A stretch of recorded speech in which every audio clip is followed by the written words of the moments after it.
Mexico tries again. Hello and welcome to the Deal Report. I'm Jeff Kanige. There's oil south of the border, a lot of it, more than 10 billion barrels. But the stuff isn't exactly gushing.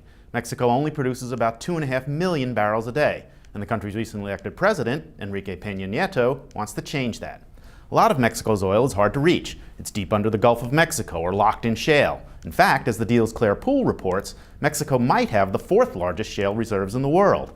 Getting to that oil is expensive, and Mexico can't afford to do it alone. But under the nation's constitution, the oil belongs to the country's citizens, so overseas companies can't just show up and start drilling. And that's where Pena Nieto's proposal comes in.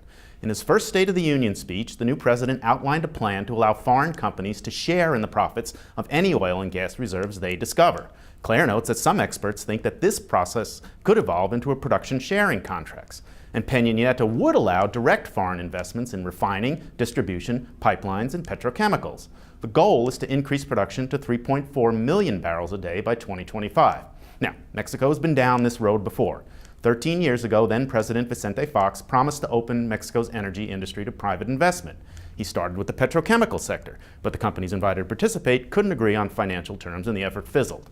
Felipe Calderon took over from Fox, and in 2006, he also tried to change the laws to bring in overseas investment. But political opposition blocked that move. So Pena Nieto's plan is not a sure thing. It involves a two-step legislative process, and the second leg requires 2/3 approval in the Mexican Congress. But most observers believe that this time there is enough support for the laws to be in place by next summer.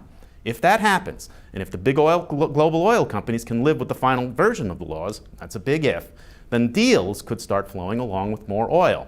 As Claire explains, the oil will still belong to the Mexican people, but companies that transport, process, and store the stuff will be valuable targets, nor partners. So start planning now, because the third try at opening Mexico for business could be the charm. In New York, this is Jeff Kanige for The Deal.